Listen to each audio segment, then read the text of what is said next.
31 de março é um grande dia que é lembrado na nossa história brasileira, em que as nossas Forças Armadas, atendendo ao grande clamor da sociedade, da igreja, dos empresários, da imprensa, do meio político, de muitos governadores.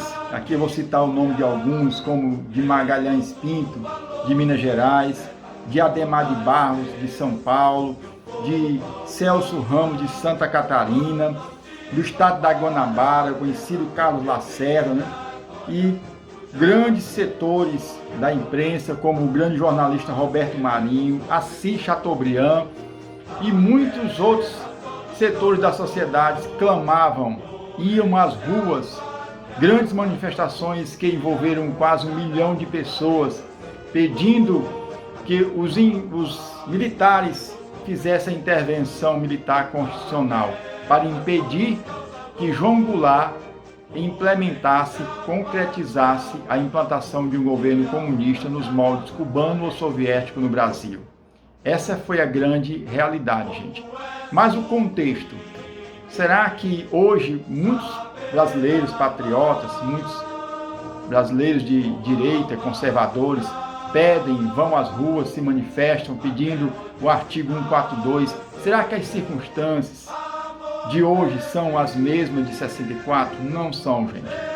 O quadro panorâmico, geopolítico daquela época era mais ou menos assim, gente. Nós estávamos saindo de uma Segunda Guerra Mundial, que houve uma reformulação, houve uma reorganização geopolítica no mundo, e o mundo foi dividido em dois grandes blocos. O bloco oriental, governado pela Rússia, que era as repúblicas, a União das Repúblicas Soviéticas, e o bloco ocidental, que era governado não, porque não existia um governo de fato dos Estados Unidos sobre o Ocidente, mas existia uma liderança política, uma liderança econômica no bloco ocidental, que esta era encabeçada pelos Estados Unidos.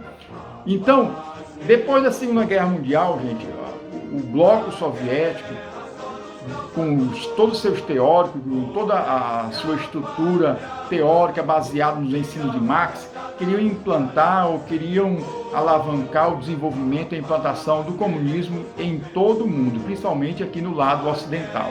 Aqui foi derrubado o governo na Cuba, né, e foi instaurado um regime ditatorial cuja pessoa maior, chefe, foi Fidel Castro. E a partir de lá, a Rússia teve a Cuba como um satélite, e a partir de Cuba houve uma influência nos países latino-americanos, principalmente aqui no Brasil.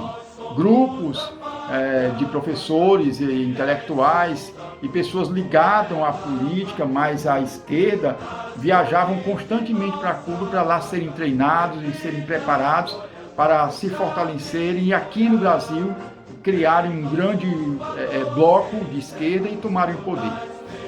Com a renúncia de Jânio Quadros em 1961, quando em agosto de 61 ele renunciou, né? Essa história depois eu vou contar para vocês porque Jânio renunciou, porque senão o vídeo aqui vai ficar muito longo.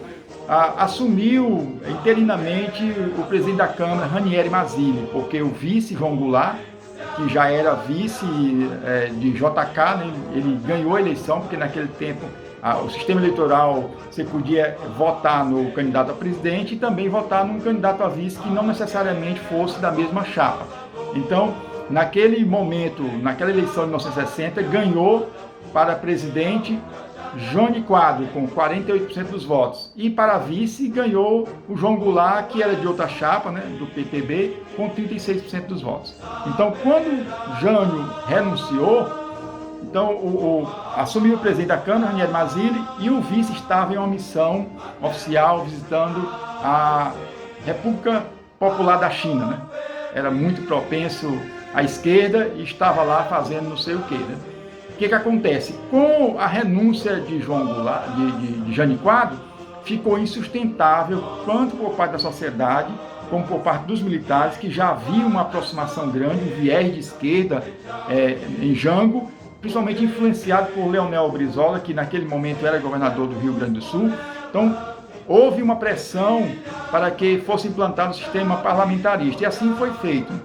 foi implantado o sistema parlamentarista, reduzindo os poderes do presidente, e foi empossado, mesmo assim, com tanta pressão, o João Goulart, que ele continuou com seus intentos, continuou durante o seu governo, querendo implantar as reformas, desapropriação de propriedades privadas, e toda aquela linha ideológica de esquerda que o Brasil não aceitava, não queria se submeter ao regime de ditadura esquerdista. Foi aí que a sociedade foi se organizando cada vez mais, como eu já falei aqui, grandes setores da sociedade, grandes setores da imprensa pediram que os militares viessem a fazer a intervenção, e assim aconteceu no dia 31 de março. Foi João Goulart fugiu para o Rio Grande do Sul, passou lá poucos dias, foi até aconselhado, né, pelo seu cunhado, que era governador, o Leonel Brizola, para resistir, mas ele fugiu para o Uruguai posteriormente. Foi no dia 2 de abril que foi declarado vago o cargo de presidente e assumiu o presidente da Câmara, Ranieri Mazzini. Foi então que foi instaurado o primeiro ato institucional número 1. No dia 15 de abril assumiu Castelo Branco como o primeiro presidente militar do Brasil, que foi um período que correspondeu de 20 anos, né, de 65 a 85. Foi um período de grandes avanços, principalmente na economia. Nós saímos da 49ª posição no ranking mundial para a 8ª economia maior do mundo. Foram construídas grandes estruturas para implementar a indústria, como alavancar o setor de produção energética, a construção da Itaipu, a construção de grandes hidrelétricas, a construção da Angra 1, a Angra 2, né, que é a produção de energia atômica. Então o Brasil teve um grande avanço e uma grande estabilidade do ponto de vista social também, gente. Havia ordem, havia segurança e havia estabilidade, e não havia perseguição à população de forma alguma. Os que viveram e vivenciaram aquele período sabem que o Brasil era um país de tranquilidade e, sobretudo, um país de ordem. Havia sim, e houve exagero, houve sim, em cima daqueles que queriam tomar o poder e queriam implantar no Brasil uma ditadura comunista nos moldes cubanos. Mas sim, voltando para hoje, gente. Como seria hoje? Será que seria possível a intervenção, novamente, dos militares, baseado na Constituição, como sempre alguns dizem, cumprindo o artigo 142? Hoje as circunstâncias são outras, gente. O panorama político, econômico, social são outros.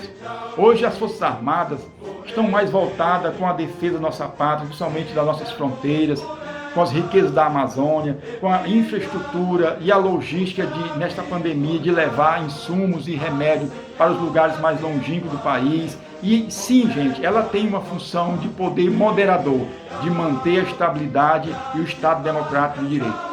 Se nós, por que o presidente Bolsonaro não chama as Forças Armadas e vai intervir como nós? Sim, tem motivo, tem sim.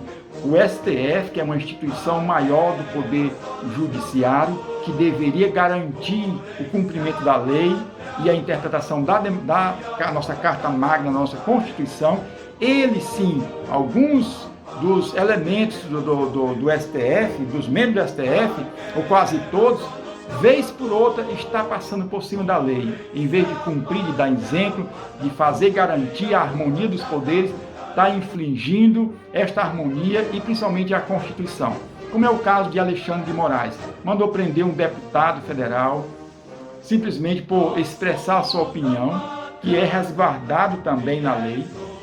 Mandou prender um jornalista e há no Senado um pedido que está nas mãos do presidente, passado pelo senador Cajuru, um pedido de impeachment do ministro Alexandre de Moraes, cujo pedido tem a assinatura de mais de 3 milhões de brasileiros. Então, hoje o caminho seria, gente, usar as estratégias democráticas das instituições, fortalecendo as nossas instituições, principalmente o poder legislativo, fazer o seu papel, o Senado fazer o seu papel. Podia sim caçar esse ministro que está extrapolando, está passando todos os limites, e a Câmara também fazer seu papel. Hoje nós temos na CCJ, presidente desta comissão, a deputada Bia Kiss, que é uma grande jurista, uma advogada de expressividade, e ela sim já sinalizou que quer resgatar, quer levantar, quer desenterrar a PEC da Bengala, né, que levaria aí uns 3 ou 4, não sei, ministro para aposentadoria. Também existe a possibilidade de tramitar lá na Câmara outros projetos de lei que vai reduzir os poderes dos ministros do Supremo. Tipo, o ministro não podia mais tomar uma decisão monocrática sobre quaisquer assuntos que viesse a demandar de interesse da administração, do executivo ou de grande interesse nacional, teria que passar pelo crivo do plenário. Então, gente, são essas medidas, são esses caminhos que hoje o Brasil deve tomar.